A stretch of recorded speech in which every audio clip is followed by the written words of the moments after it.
Nous recevons sur notre plateau le magistrat bienvenu Claude Bado pour la rubrique chronique judiciaire. Bonjour Monsieur Bado. Bonjour. Et bienvenue sur notre plateau. Merci. On va vous poser la question, un fétiche du quotidien. Est-ce que la vie est belle? Oui, la vie est belle. Dieu merci alors, la vie est belle. Alors avec vous ce matin, nous allons parler du chemin du crime en droit pénal. C'est un thème qui donne à réfléchir quand même, le chemin du crime. Alors dites-nous, qu'est-ce qu'on peut entendre déjà par cette expression, le chemin du crime? Alors, avant de parler concrètement du chemin du crime, comme vous-même vous l'avez déjà imaginé, ça donne à réfléchir. Alors, il y a lieu de préciser que il arrivera rarement qu'une infraction se commette d'un seul trait, d'un seul coup. C'est-à-dire que dans sa décomposition, on puisse ne trouver qu'un seul élément.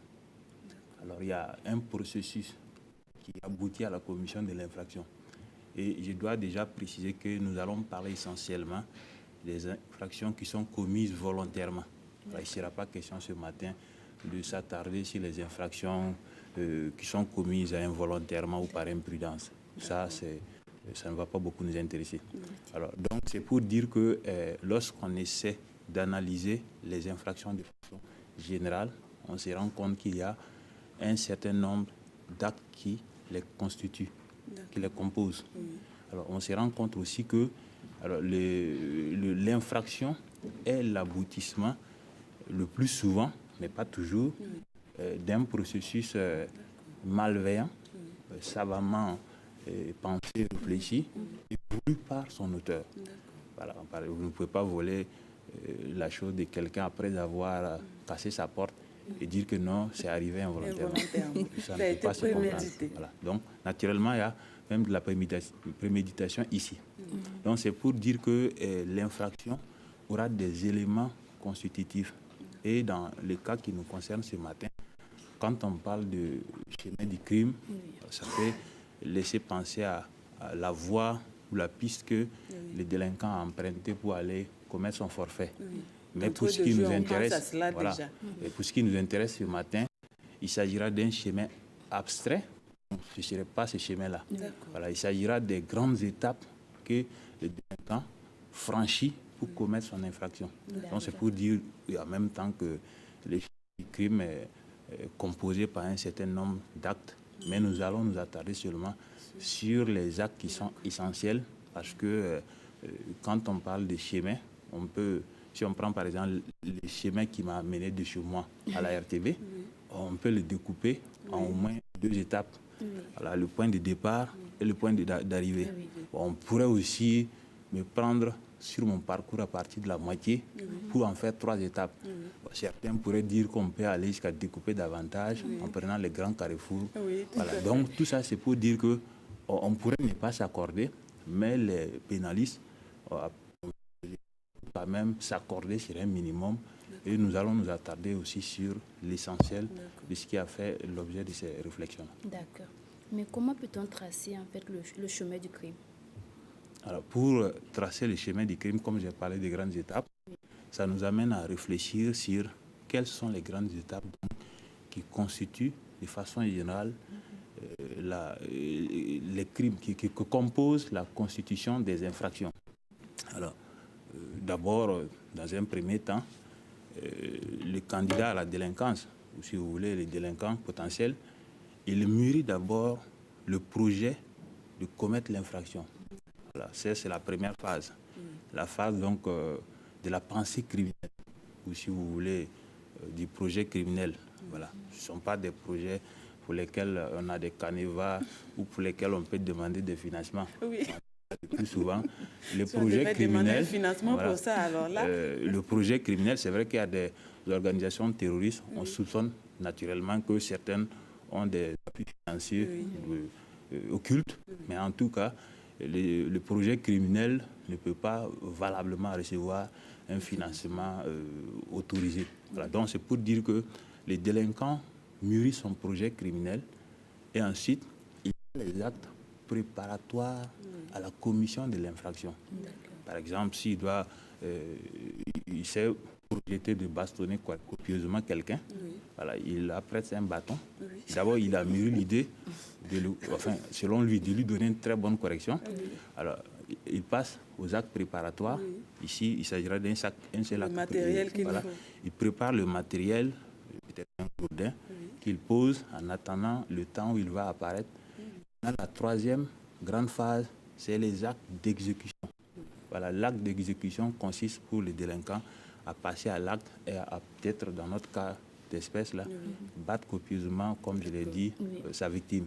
Donc, on se rend compte que pour tracer le chemin du crime, alors nous avons déjà dit ça au départ, on peut décider pour nous de nous limiter jusqu'à 3 étapes, c'est-à-dire l'étape donc de la pensée criminelle, ensuite les actes simplement préparatoires et enfin les actes d'exécution. Maintenant, il y a eu beaucoup de théories autour de ces choses parce que même les actes d'exécution, il y a eu beaucoup d'encre et de salive qui ont coulé. Alors, on peut encore les décomposer. Comme je l'ai dit dans le cadre de mon parcours pour arriver ici, voilà, si on va les décomposer dans le cadre d'une seule émission, on court le risque de ne pas nous faire comprendre. On pourra plus tard, peut-être si c'est nécessaire, prendre voilà, ces éléments-là et essayer de les détailler. Donc c'est pour dire que les 3 grandes étapes donc, qui constituent les chemins du crime, ce serait d'abord la pensée criminelle, ensuite on a les actes simplement préparatoires et enfin les actes d'exécution matérielle de l'infraction. D'accord. Mais à partir de quel moment du chemin criminel peut-on dire qu'on est coupable? Voilà, donc si vous voyez que j'ai parlé de 3 étapes, alors, donc souvent ces 3 étapes sont très proches. Maintenant, si on prend de la pensée criminelle aux actes préparatoires puis aux actes matériels d'exécution, ça peut se passer dans un laps de temps relativement court. Voilà. Maintenant, ce qu'on peut accepter facilement, c'est qu'au stade de la pensée criminelle, c'est difficile de poursuivre et de faire déclarer quelqu'un coupable. C'est très difficile. Par exemple, comment est-ce qu'on va arriver à démontrer qu'un tel avait des pensées criminelles? Voilà. Donc, ça amènera le juge à faire œuvre de marabout, voilà, de deviner, voilà. Parce qu'il n'y a pas de traçabilité. Ça, ce n'est pas le travail du juge. Le juge doit avoir la possibilité de prouver ce qu'il dit et en motivant sa décision, il le fait ressortir. Donc, si ce n'est que les pensées criminelles, voilà, on ne peut pas facilement poursuivre quelqu'un et déjà le déclarer coupable. Maintenant, la culpabilité peut commencer pour certaines infractions à partir des simples actes préparatoires, mais pas pour toutes les infractions. Maintenant, lorsqu'on est au niveau de la 3e étape, les actes d'exécution, là, il n'y a pas à hésiter. Là, on est déjà coupable. Donc, la discussion, le plus souvent, ne se pose pas lorsqu'on est au simple niveau de la pensée criminelle, parce que la preuve est difficile à apporter. Et ensuite, beaucoup de gens ont des pensées criminelles, mais ne passent jamais à l'acte. Voilà, donc, pour cela, ce serait difficile déjà de chercher à établir la culpabilité à partir de là. C'est vraiment compliqué. Maintenant, à partir des simples actes préparatoires, pour certaines infractions, il n'y aura pas de problème. Mais pour d'autres, au contraire, déjà à partir de là, vous pouvez être coupable. Maintenant, comme je l'ai dit plus haut, ce n'est pas la peine d'insister sur les actes d'exécution parce que ça veut dire qu'on est déjà dans l'infraction. Voilà, on est déjà dans l'infraction. Alors, que se passe-t-il si un individu qui projetait commettre un acte criminel désiste après avoir parcouru quelques étapes du processus criminel? Ça, c'est une question juridiquement intéressante parce que ça pose vraiment un problème, même aux spécialistes. Par exemple, quelqu'un a commencé à parcourir tout ce qu'il faut pour commettre une infraction et à un moment donné, il désiste. Fort heureusement, s'il désiste par lui-même et avant que les actes essentiels de l'infraction ne soient connus, alors donc il ne pourra pas être poursuivi et condamné. Maintenant, la question qui se pose, c'est à partir de quand l'intéressé désiste utilement. Alors là, c'est tout le problème. Alors, par exemple, quelqu'un qui n'habite pas une maison, que vous retrouvez avec une clé dans la serrure de la porte. Alors, on peut se poser la question de savoir qu'est-ce qu'il voulait faire. Qu'est-ce qu'il voulait faire avec. Donc, c'est pour dire que... voilà, c'est pour dire que quelqu'un qui n'est pas dans une maison donnée et qui se retrouve avec une clé dans la serrure, alors on peut se poser la question de savoir quelle était son intention de se retrouver avec une clé dans une porte qui n'est pas la sienne. Donc on peut considérer que c'était une tentative de vol. Voilà. Maintenant, le niveau à partir duquel on désiste sans qu'on ne puisse être coupable, c'est vraiment là où on désiste utilement et de façon volontaire. Voilà. Lorsque les actes qu'on a déjà commis en eux-mêmes ne sont pas constitutifs d'infraction pénale, alors on désiste utilement et puis en ce moment, on ne pourra pas vous poursuivre et vous condamner utilement pour l'infraction que vous avez tentée. Pour quelqu'un qui a déjà peut-être ouvert la porte, qui a pénétré dans la maison et qui ensuite se dit mais je n'aurais pas dû faire ça et il le ressort. Si on le prend sur les faits, alors là, c'est le remords. Là, il est déjà rentré. On peut dire qu'il avait commencé même à exécuter. Or, j'ai déjà dit que le commencement d'exécution, alors ça veut dire qu'à partir de là, la culpabilité est déjà engagée. C'est vrai qu'il s'est retrouvé dans la maison, il n'a pas pris quelque chose, il est ressorti. Mais il faut savoir que quand même, il ne devait même pas s'y trouver. Donc, la tentative d'infraction est constituée. Et surtout, dans ce cas précis, c'est pour le vol. Il ne s'agira pas de dire ici qu'il est un voleur, mais il a tenté de voler. C'est vrai que juridiquement, la tentative de vol, tout comme le vol, les mêmes peines sont encourues. Dans la pratique, le juge saura faire la distinction entre celui qui a tenté une infraction et celui qui l'a réussi. Tout de même, quand même, reconnaissant qu'il y a une petite différence. Voilà. Si on a tenté de vous assassiner et qu'on vous a assassiné, il n'y a pas lieu de comparer ces deux infractions-là. Voilà. Alors, comme vous le dites, il y a 3 grandes étapes. Et qu'est-ce qui se passe lorsque le candidat, par exemple, à la déléguance, n'aboutit pas au résultat escompté? Peut-être qu'il a eu l'intention et il a fait les actes préparatoires et il allait pour exécuter. Ça n'a pas donné. Alors, qu'est-ce qui se passe? Donc, ça, c'est une hypothèse qui nous amène à parler des tentatives punissables. Celle dont je viens de parler tout de suite, là, c'est-à-dire au moment où il désiste utilement. Ça, c'est la tentative qui n'est pas punissable. Maintenant, la tentative punissable, ou les tentatives punissables, puisqu'il y en a beaucoup, c'est les hypothèses dans lesquelles celui qui a voulu commettre l'infraction que vous avez appelée candidat à la délinquance, il n'a pas abouti à ce qu'il voulait. Mais il se trouve qu'il sera tout de même retenu coupable. Maintenant, on peut ne pas aboutir pour plusieurs raisons. Par exemple, je peux projeter de commettre une infraction après, pour des circonstances extérieures à ma volonté ou à la volonté du délinquant, c'est mieux. Alors, il n'aboutit pas au résultat que lui-même voulait. Voilà, il y a eu un événement extérieur qui a fait qu'il n'a pas pu atteindre ce qu'il voulait. Par exemple, quelqu'un tire avec une arme à feu sur une personne pour la tuer. Son intention, c'est de l'abattre. Maintenant, lui, il arrive à échapper au coup à tout hasard. C'est-à-dire, ce n'est pas à tout hasard, ce n'est pas que l'autre, il n'a pas voulu finalement le tuer, mais c'est à tout hasard qu'il rate la cible. Alors là, c'est une tentative d'assassinat. Voilà. Et puis, on voit ici que ce n'est pas par la volonté de celui qui a tiré que l'autre n'a pas été abattu, mais c'est pour des circonstances qui ne dépendaient pas vraiment de sa volonté. Et une circonstance heureuse aussi pour celui qui devait être la victime. Il y a aussi des tentatives qui se révèlent être des tentatives infructueuses parce qu'elles ont été interrompues. Par exemple, quelqu'un vient pour introduire une clé dans une maison qui n'est pas la sienne. Au moment où il s'apprête à ouvrir, il y a un enfant qui débouche, il a peur et il disparaît. Mais si on l'avait identifié, on l'avait vu sur les faits et que finalement, heureusement, il ne nie même pas les faits, la tentative ici, généralement, de vol sera constituée à son encontre. Parce que si ce n'est pas votre maison, qu'est-ce que vous venez chercher dans la dite maison? Et ensuite, elle était fermée. Vous avez introduit une fausse clé, ou en tout cas une clé qui n'est pas la clé donc, de la maison en question, pour essayer d'ouvrir. Donc, naturellement, il y a un problème. Mais il y a aussi d'autres hypothèses de tentatives d'infraction qui, par leur nature même, ne pouvaient pas se réaliser.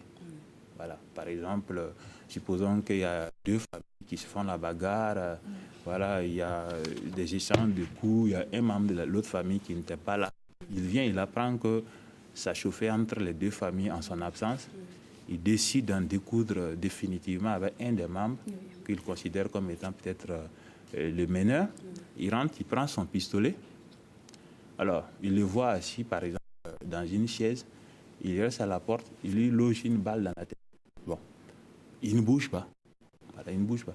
Après, autopsie, on se rend compte que non. De la précédente bagarre, l'autre avait déjà reçu un coup mortel. Donc, il était assis dans la chaise, mais il était mort. Donc, ça veut dire, celui qui a tiré, il a eu l'intention de tuer. Mais est-ce qu'on peut tuer encore quelqu'un qui est déjà mort? Voilà. Donc, ça veut dire que son infraction n'était pas possible, mais lui ne le savait pas. Mais il sera retenu coupable de tentative d'assassinat. Et ici, la peine, ce ne serait pas une peine légère parce que la balle est rentrée, a été logée dans la tête de l'autre. C'est pour dire que s'il était vivant, il serait mort. Alors que le tireur, lui, il a ignoré que l'autre était mort. Mais son intention claire et nette, c'était de tuer. C'est pourquoi il a tiré sur lui. Donc, après, il ne pourra pas se prévaloir du fait que l'autre était déjà mort pour avoir des atténuations de peine. En principe, ça ne devrait pas. D'accord. Voilà. Et pour le cas où, par exemple, moi, je décide, j'ai la pensée d'aller frapper Oumou, je me prépare avec mon gourdin et tout, et j'arrive sur place, et lorsque la bagarre commence, je me rends compte que je ne suis pas aussi forte que Oumou, et c'est elle qui arrive à me frapper. Finalement, dans ces conditions-là, comment est-ce qu'on fait? Bon, c'est que Oumou pourrait avoir comme faveur, elle vous a frappé, même si elle vous a blessé. On pourra considérer cette situation, en tout cas, une situation donc d'excuse pour Oumou, parce que vous l'avez provoqué, vous l'avez rejoint chez elle. Et vous avez voulu la frapper, finalement, vous avez été frappé, peut-être copieusement. Maintenant, on peut se rendre compte que ce qu'elle vous a infligé, quand même, c'est pas proportionnel, hein, ça dépasse les limites. Mais tout de même, on va lui reconnaître cette dose d'atténuation de peine, parce que ici, on peut déjà y voir une excuse de provocation. Vous l'avez provoqué. Et vous êtes même venu avec du matériel de bagarre, mais seulement qu'elle est arrivée à vous... J'étais pas à la hauteur. Donc, c'est comme ça. Donc, c'est pour dire que dans les cas d'espèce, vous deux, vous serez poursuivis, ce qui est intéressant d'un point de vue juridique. Alors, curieusement, on retrouve deux personnes devant le tribunal qui sont, pour vous deux, des femmes, toutes deux des prévenus. C'est quand même assez curieux. Souvent, on a la partie civile et le prévenu. Mais ici, on va avoir deux personnes, toutes deux prévenues, et les mêmes deux personnes, partie civile. Voilà, mais maintenant, c'est peut-être chacune de vous a des blessures, mais pour vous, c'est relativement plus grave.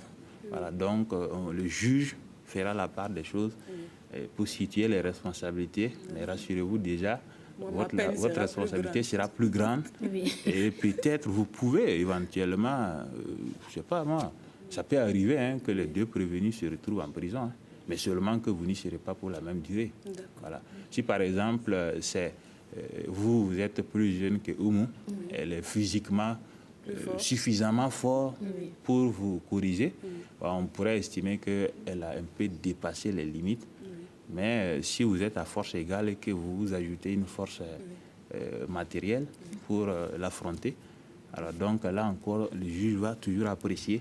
Et dans la plupart des cas, en tout cas... Mais pour elle, c'était de la légitime défense. Oui, légitime défense. Même si elle en a fait trop. Oui, c'est de la légitime défense. C'est pourquoi pourquoi d'ailleurs elle bénéficie de l'excuse de provocation.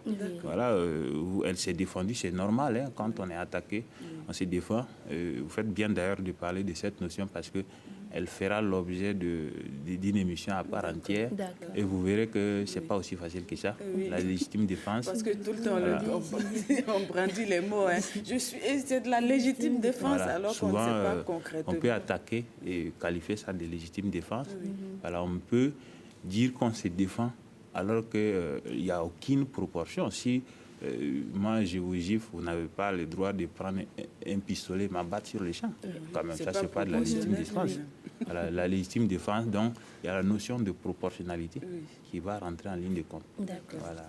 Donc, on verra ça dans les jours à venir. On dit souvent que l'intention vaut l'acte. Que signifie cette expression-là pour vous, selon vous? Alors, donc, déjà, je peux dire que l'expression l'intention vaut l'acte ne peut pas signifier la même chose dans tous les contextes. Voilà. Si j'ai dit que, par exemple, j'ai l'intention de donner à chacune de vous 50 000 francs, est-ce à dire que je vous ai donné 50 000 francs? Ah non. Alors, si la réponse était positive, tant mieux pour moi, parce que je vous aurais donné de l'argent sans diminuer mes avoirs. Mais en réalité, l'expression l'intention vaut l'acte. Son domaine de prédilection, c'est la matière pénale. Et on sait que dans les éléments constitutifs de l'infraction, il y a d'abord que l'infraction doit être prévue et punie par la loi, c'est-à-dire que ça ne doit pas être de l'arbitraire. Il y a aussi que l'infraction, le plus souvent, va comporter un élément matériel. C'est le cas des infractions dont j'ai parlé au début de l'émission. Voilà. Il y a enfin que l'infraction doit comporter un élément intentionnel. Par exemple, si pour par exemple, signer un document, je prends votre bic, je signe le document, j'oublie, j'empoche le bic, ben, vous êtes toutes sûres quand même que je ne suis pas à un bic près.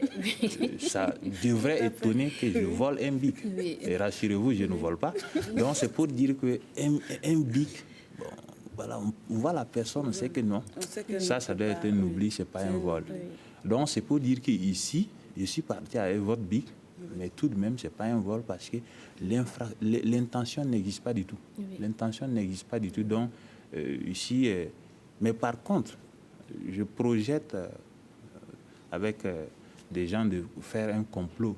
Voilà, vous savez que en matière de complot, c'est une infraction politique pour laquelle on ne tourne pas trop. Hein. Voilà, on sanctionne dès le début. Voilà, donc nous sommes déjà en train de faire des réunions bizarres et nous projetons de faire peut-être un complot. Mais à partir de là, si on nous prend, rassurez-vous, on ne va pas nous laisser. Voilà, on va nous poursuivre et puis notre responsabilité pénale sera retenue dès lors qu'on va établir qu'effectivement nous avons tenu ces réunions dans le cadre de préparer un complot. Alors que pour certaines infractions, il faut attendre qu'il y ait un commencement d'exécution ou bien des actes préparatoires qui soient déjà en cours. Par exemple, si vous dites que vous avez l'intention de voler la chèvre de votre voisin, ben, tant que vous ne l'avez pas volée, il n'y a pas de problème. Voilà. Mais pourtant, il y a eu intention. Oui, vous avez dit, si vous avez dit, j'ai l'intention de voler la chèvre de mon voisin, mais je veux voler vous la devez chèvre. prier Dieu seulement que la chèvre ne disparaisse pas. Tant que la chèvre est là, cette intention, écoutez, elle ne sert à rien. Voilà, donc c'est juste une intention. Mais lorsque c'est des infractions criminelles, alors là, ne vous permettez pas d'avoir des intentions malveillantes parce qu'elles pourraient tourner court. Les menaces sous condition, vous menacez quelqu'un de commettre sur sa personne une infraction, par exemple, criminelle ou délictuelle. Alors là, la loi a déjà prévu ça comme étant des faits susceptibles de faire l'objet en tout cas de poursuites pénales et même de condamnations. Donc c'est pour dire que l'expression l'intention vaut l'acte. Bon, il faut savoir que son domaine privilégié, c'est la matière pénale. Et c'est en matière pénale qu'il faut éviter d'avoir l'intention de commettre certaines infractions. Bon, pour les infractions les plus simples, ça ne posera pas de problème. Par exemple, vous avez eu l'intention de brûler un feu, voilà, mais vous ne l'avez pas fait. Oui. Mais on ne peut pas vous poursuivre pour ça. Vous arrêtez au milieu Voilà. de la route. Maintenant, on dépasse et on s'arrête. voilà, donc ça pourrait même faire rire ceux qui sont à côté, Ah oui, parce qu'on tout à voit fait. que Par c'est la moments, on les voit présence en de train de rire. l'agent qui fait que vous avez freiné. Sinon, votre intention était de passer. C'est clair et net, puisque eu vous quelque avez chose qui nous a difficilement dissuadés. freiné pour vous arrêter. Tout le monde sait que n'eût été la présence de l'agent, vous serez passé. Mais si ce n'est que ça, le plus souvent, ça ne pose pas de problème. Mais vous ne pouvez pas mûrir publiquement des intentions de commettre des crimes. Alors là, le plus souvent, si on vous prend, ça ne va pas bien se passer. Tout à fait. Voilà. Alors, merci, M. Bado. Rappelons à mes téléspectateurs qu'avec le magistrat bienvenu Claude Bado, il était question du chemin du crime en droit pénal. En tout cas, merci d'être passé. Aujourd'hui encore, nous avons été édifiés en matière pénale. Merci encore à vous, chers téléspectateurs, qui êtes avec nous depuis 6 heures et ce jusqu'à 9 heures. Alors, Oumou. Oui, on va passer à la rubrique sécurité routière et c'est avec Moumouni Banao et l'équipe de l'ONACER.